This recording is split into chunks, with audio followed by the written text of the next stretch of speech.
today. Um, I'm excited to be here and super humbled by the opportunity to have a heart to heart conversation with you. It is our passion and our pleasure to interact with you as well. Thank you. Um, I'd like to talk about this concept I've been introduced through synchronicity, which is surrendering.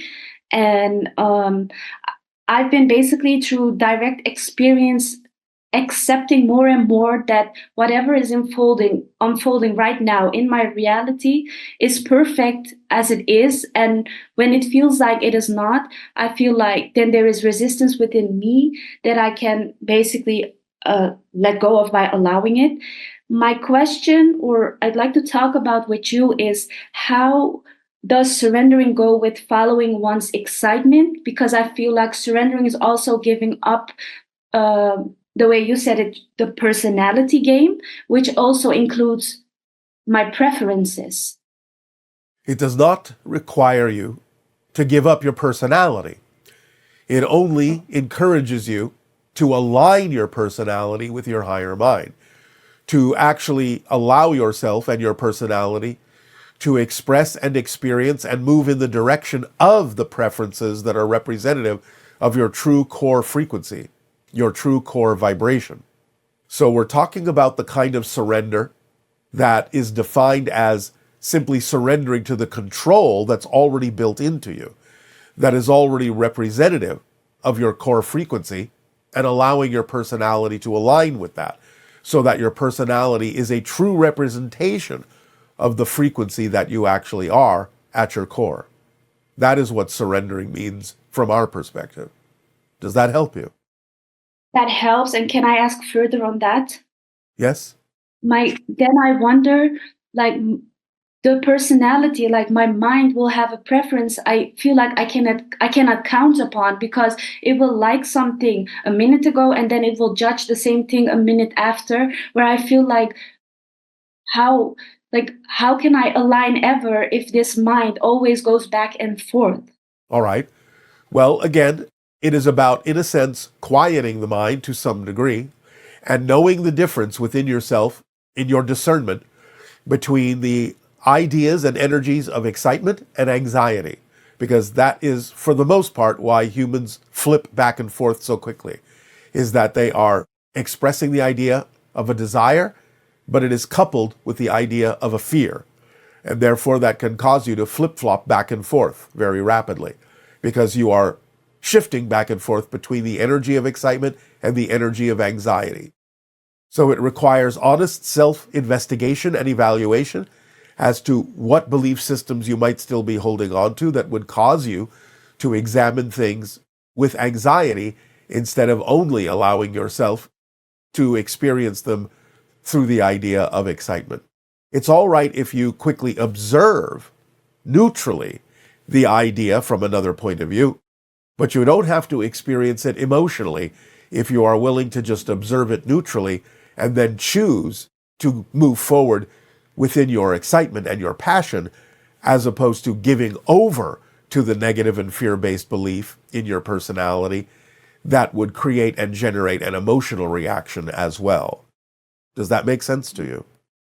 That makes sense. Then I'd like to elaborate on that through like personal experience, so that I can maybe let go of whatever is holding me back. Because Yes. like I've had like the experience where I felt like, and I just want to expose my mind here, and be pure. I felt like the universe has sometimes been like, I felt like I've been bullied by the universe sometimes, because say that I wanted something and the universe would align a lot of stuff where it would be like almost like as if it gives me my favorite pie in front of me and is saying, here is your favorite pie. And when I get my fork, it says like, oh wait, like you cannot taste it. And then, or I get to a party and they say, hey, we confuse you with someone else, you're not like invited to this party actually. But and then now I feel like I'm almost that's where the anxiety kicks in. All right, but you're doing that to yourself. The universe isn't doing it to you. It's just reflecting what you're doing to yourself. Remember, you are your own reality. You are your own universe. So the idea is that the universe, existence, is unconditionally supportive. So if you're holding on to negative belief systems, the universe will say, all right, we will support you in your holding on to those negative and fear-based beliefs. It can't contradict you. It can only support what you say is true for you. So basically, you are bullying yourself. You are messing with yourself. Stop doing that. And you Yeah, will I not believe get that. those reflections. I believe that. And then it's like, how do I stop that, since I feel like I don't know how I uh All right? believe. I can explain.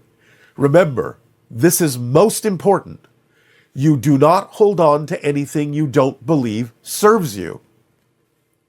So you have to investigate yourself deeply by asking yourself with all honesty, what might I be getting out of holding on to a fear-based or negative belief?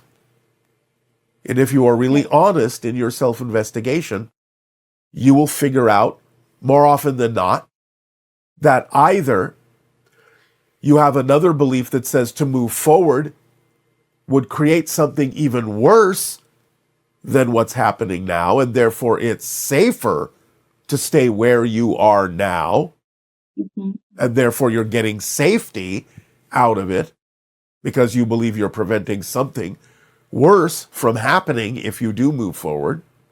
That's usually what happens in the motivational mechanism of most people on your planet. So if you find out what you're afraid of, what you're afraid might happen if you did in fact move forward and align with your true essential core vibration and become the person you say you prefer to become, then you can allow yourself to be aware of why you might be playing it safe. And therefore you can see that it is not to your benefit, really, to believe that something worse will happen if you move forward, and that it's actually quite nonsensical to assume that to be true. It's not a fact. It's just a story that the belief is telling you in order that you will not let it go, because that's how beliefs perpetuate themselves, by telling you stories that make you not wish to let them go. So a negative, fear-based belief will tell you a story that will force you to think otherwise, to scare you into not letting it go. You have to see through that simply as a technique that the negative belief uses to keep existing. Whereas if you understand it's just a story, then you can let it go and not consider it to be a fact that something worse will happen. It's just a story you're being told. But you also have to be clear within yourself about the idea of the difference between what sometimes your physical mind says it wants and what it truly needs to be fulfilled. Sometimes the wants and the needs can coincide, but more often than not on your planet, sometimes the wants are simply the product of the personality ego, and it's not necessarily aligned with what you truly need to live a fulfilled life. So then, again, in your honest self-investigation, you have to be clear about whether or not what you're saying you want is truly what you need in life. And I guess I'll know that by, if I fear it, it's already not like it's probably personality um based desire. Because It if it it was a can true be. desire, it wouldn't give me anxiety. The anxiety comes from the belief you're holding on to about that thing. Some things can be representative of your passion, can be representative of what you truly need, and you can still be afraid of them. That doesn't negate the idea that it might actually be something you truly need. It's just telling you that you're looking at it through the filter of a fear-based belief. Yes, okay. So you need to find out what that belief is telling you. Okay. And can I share like what I'm afraid of? Yes, of course.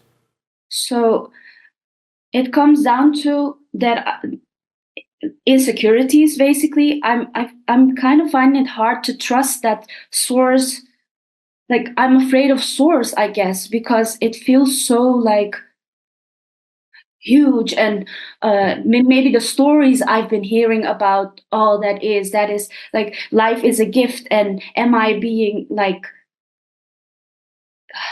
using my resources well enough? Am I good enough? All those questions, and then feeling like, what if I say I'm worthy, but uh, You can't be unworthy.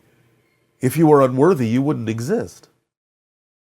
but what about evil then in stories or in religion, where they say like you can get punished if you do this and that, and those There's no associations. such thing in spirit. There is no such thing. That's a human idea. Yes. You can only punish in physical reality. You cannot be punished in spirit. Spirit is your natural state. It is unconditionally supportive and loving. That's who you are as a true being. There Could you is no give such me? thing as punishment in spirit. There Okay. is recognition of what may be in or out of alignment with your true self. Mhm. That's not a punishment. That's simply a lesson that you can take to heart and say, all right, that's not something I prefer to do anymore. And you can make a change within yourself. But you don't get punished for it. You simply are allowed to recognize that it's something you don't prefer. That's all. So I could actually get for good rid of this sense of insecurity, feeling alienated, feeling unworthy. I could actually get rid of it forever. You could let it go, yes, because you have to realize you don't need it to grow unless you believe you do. You can learn lessons in all sorts of other ways without punishing yourself to do so. You don't deserve that unless you believe you do. Could you give me maybe specifically for me an exercise or something that I could experience that unconditional love through direct experience? You have attracted yourself to this conversation with us that is assuring you that you deserve unconditional love. What other signs do you need? Oh, thank you. That is true. So, will that help you? That will help me. Give yourself the unconditional love that is there for you, because that is what existence is. That is the frequency of existence itself. So if you exist, you are supported by unconditional love. It can't be otherwise. You have the proof of this by the fact that it actually supports you unconditionally, meaning that if you believe in something negative, you are supported in that. If you believe in something positive, there's no difference to the universe, no difference to existence. You are supported in that. Yes. Being supported, even in the negative things, should prove to you that its support is unconditional. It's not judging you. It's saying, all right, you want to believe in this negative thing? You want to have this negative experience? Go right ahead. I support you. That's what unconditional means. Doesn't mean it judges you for doing it. It means it lets you have the experience. It supports you in the experience you have decided is necessary for yourself. How much more unconditional could existence be than being so invisible it doesn't even intervene in your ability to punish yourself? Because Yeah. it knows you are actually an eternal spirit. It knows that you can't really die or cease to exist. Therefore, you want to do these things to yourself? It'll let you because it actually loves you that much to let you be the one to decide what is real for you and true for you. It doesn't intervene. There's no such thing as God's will, except for the idea that its will is your will, because you are a unique representation, a unique facet, a unique extension of all that is, of Source. You are allowed your uniqueness, utterly, unconditionally. Therefore, what more proof do you need than that? Yeah, I feel like I shouldn't need more proof than that. But if you do, that's up to you. You're the one setting the rules. You can disband them. And again, that will be supported too. Yes, I guess I need to trust that that will be supported too because it's a new decision. Why not? Because what you're doing right now is trusting that it won't be supported. You understand that doesn't mean you lack trust. It means you're using your trust to say, I won't be supported. So why not use the same trust to say, I will be supported in what I prefer, as opposed to what I don't? Because it's never about not trusting. You're always trusting something to be true. You get to decide what that is.